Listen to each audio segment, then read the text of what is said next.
वालेकुम अस्सलाम Ali, thank you for inviting मी।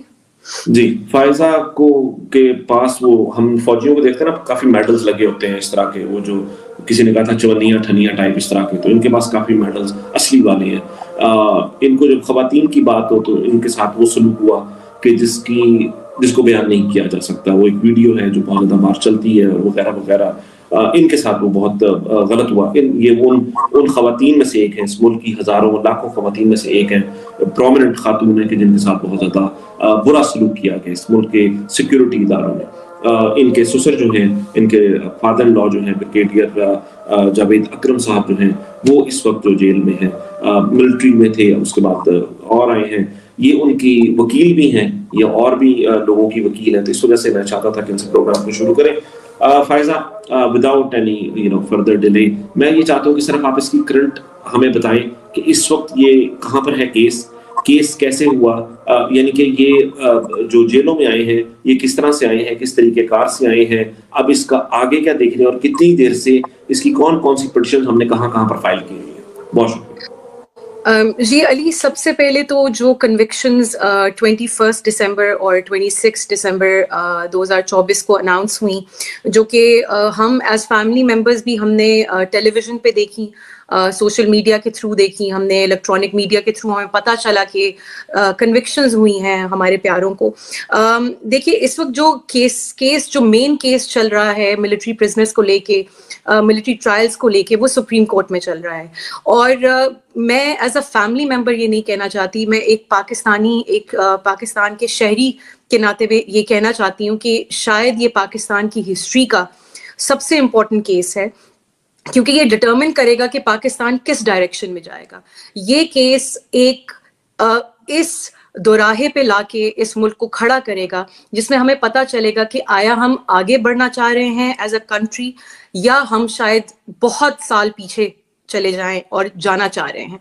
तो ये देखिए, ये बेसिकली जो पाकिस्तान आर्मी एक्ट जिसके तहत हमारे सिविलियंस को कन्विक्शंस हुई, जिसमें मेरे अपने फादर इन लॉ भी शामिल हैं, ये एक ऐसा लॉ है जो कि आर्म्ड फोर्सेस के डिसिप्लिन के लिए बनाया गया था। और उसमें अनफॉर्चुनेटली अब देखा जा रहा है कि सिविलियंस को जो कि मेरे प्रोटेस्टर्स थे, उनको इसके अंदर जो है वो शामिल किया जाने की कोशिश हो रही है और की गई, क्योंकि इन सबके ट्रायल्स, मिलिट्री ट्रायल्स हुए, कंक्लूड हुए।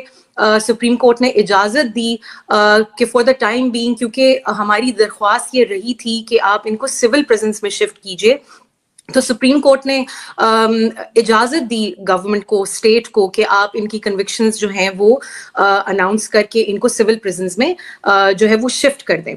तो ये देखिए, ये अपील्स जो इस वक्त जो करंटली सुप्रीम कोर्ट में केस चल रहा है, वो अपील है ओरिजिनल जो जजमेंट आई थी 5 मेंबर बेंच की, जिन्होंने अनकॉन्स्टिट्यूशनल डिक्लेयर किया था जो पाकिस्तान आर्मी एक्ट की 2 शिकों को, जिसमें 221D शामिल है और सेक्शन 59 शामिल है पाकिस्तान आर्मी एक्ट का।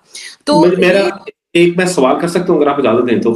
और सवाल ये कि आपने कहा कि आपको टेलीविजन से पता चला, खबरें चली कि आपके जो प्यारे हैं उनको सजा हुई है, आप जितने भी लोग हैं, आप हैं, बाकी जितने भी लोग हैं, तो यानी कि ये कोई सजा ऐसे नहीं हुई कि कोर्ट, मतलब जो उनकी जो भी अदालत होती है जहाँ पे कर्नल बैठा होता है या कप्तान जो भी बैठा होता है और वो पढ़कर फैसला सुना रहा होता है, जहां से भी आता है उसके पास फैसला, ऐसे नहीं होता? आप लोगों को भी टीवी से ही पता चला है? जी बिल्कुल। देखिए, पहले इन्होंने 2 पार्ट्स में सजाएं अनाउंस की। पहला पार्ट जो था वो 21 दिसंबर को अनाउंस हुआ, और सेकंड पार्ट जिसमें मेरे फादर इन लॉ शामिल हैं वो 26 को अनाउंस हुआ। और हमें शक जो है एज अ फैमिली तब पड़ा जब हमें सुबह 7 बजे जिस गैरिजन में ये कन्फाइंड थे, उधर हमें सुबह 7 बजे फोन आया कि जी आप मेस का बिल क्लियर करें, आप मेस का बिल क्लियर करें। तो हमने पूछा कि किस चीज का किस वजह से आप बिल क्लियर करवाना चाह रहे हैं, तो कि जी उनको हम शिफ्ट कर रहे हैं जेल में। उनसे हमने पूछा कि आप बताइए कि कन्विक्शन हुई है कितने साल की, आपको पता चल जाएगा। उनका एक स्टैंडर्ड आंसर था। तो उन्होंने पहले हमसे मेस का बिल क्लियर करवाया और हमें ये बताया गया कि जी वो शिफ्ट हो चुके हैं। और फिर हमने इवेंचुअली, जैसे पूरे पाकिस्तान ने टेलीविजन के थ्रू हमें पता चला कि उनको 6 साल सजा हुई है। अच्छा, मुझे ना मेस के बिल के बारे में भी जरा थोड़ा सा बताइएगा। मैं मालूम चाहता हूँ कि हमें کیسے میس کا بل کیسے بنتا ہے؟ یعنی کہ جب آپ ان کی حراست میں ہیں تو کیا یہ کھانے پینے کا یہ تمام چیزوں کا یہ بل کیسے ادا کرنا پڑتا ہے آپ لوگوں کو؟ کیا یہ جو جیل مینول جو بھی ان کی پتہ نہیں جیل تو ہے غیر قانونی غیر آئینی، لیکن اس کا جو بھی ہے اس کے ساتھ کس طرح ہوتا ہے؟ چلیں آپ تو بہت سی فیملیز ایسی ہیں جو کہ کر سکتی ہیں، لیکن بہت زیادہ لوگ ایسے ہیں جو شاید نہیں دے سکتے.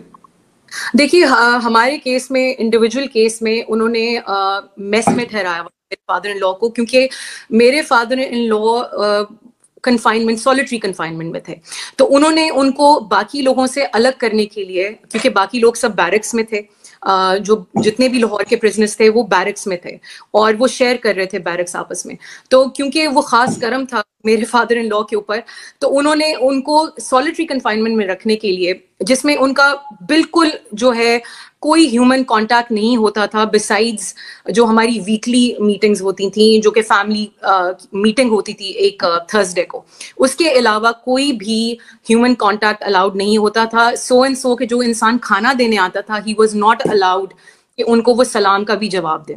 تو ان کو ہی بیسکلی واز ان سولیٹری کنفائنمنٹ. ایک منٹ کے لیے آپ کو روکتا ہوں کیونکہ سلمان اکرم راجہ صاحب ہمارے ساتھ ہیں، ان کے پاس ٹائم ظاہر ہے بہت زیادہ کم ہے اس وقت، آپ کو پتہ ہے کہ اپوزیشن اور وہ تمام چیزیں ہو رہی ہیں، تو late me add him in the stream right now. السلام علیکم سلمان صاحب. Sir thank you so much for joining us. جی السلام علیکم. جی ویری کوئکلی میں صرف آپ سے یہ جاننا چاہتا ہوں، آپ اس کیس کو شروع سے لے کر اب تک دیکھ رہے ہیں اور آپ بار بار یہ کہہ رہے ہیں کہ آپ اس کیس پر جو ہے نا آپ کا یہ مطلب ایک قسم کا ایک مشن کے طور پر آپ نے اس کیس کو لیا ہوا ہے. تو میرے ساتھ کچھ فیملیز بھی ہیں، میں چاہتا ہوں کہ ان کو بھی اس میں ایڈ کر لوں تاکہ وہ آپ کے ساتھ اس بات کو سن سکیں. Where is there a hope کہ ان کو جلد رہائی مل جائے گی؟ یہ کہاں تک کیس پہنچا ہے اگر یہ دوسری عدالتوں میں آ چکا ہوا ہے؟ اور جس طرح سے ان کو سزائیں دی گئیں فائزہ مراد صاحبہ کے مطابق، یہ سزائیں جو ہیں ان کو بھی ٹی وی چینلوں سے پتہ چلی تھیں، ان کو کوئی بلا کر، جس طرح ہم سمجھتے تھے کہ کپتان یا کرنل بیٹھا ہوا ہے وہ سزا سنا رہا ہے، وہاں پر جس پر الزام ہے وہ بھی موجود ہوگا، شاید فیملی بھی موجود ہوگی، ایسا کوئی بھی پروٹوکول فالو نہیں کیا گیا. یہ آج ہمیں اس بارے میں علم ہوا ہے، ان کو بھی ٹی وی چینلوں کے تھرو پتہ چلا اور فون آیا کہ جی میس کلیئر کر دیں وغیرہ وغیرہ، جو بھی آپ یہ بات سن رہے تھے. ذرا پلیز اف وی کین کہ where is this going, how long would it take and what is this case about exactly? دیکھیے یہ جو ملٹری کورٹس کی ٹرائل ہے یہ تو کوئی ٹرائل نہیں ہے، ساری دنیا ہمارے قانون کو دیکھ چکی ہے. This is not even 19th century model, یہ تو کوئی 17ویں 18ویں صدی کا کوئی ماڈل ہے جس کو فالو کیا جا رہا ہے. This is really nothing but operation. کیا آپ نے کسی کو اٹھایا، اشارہ کیا اور کہا کہ this person is now denied all due process all fair trial norms, اور اس کو ایک کرنل صاحب بند کوٹری میں سزا دیں گے؟ تو یہ تو اس سے زیادہ کچھ بھی نہیں ہے جو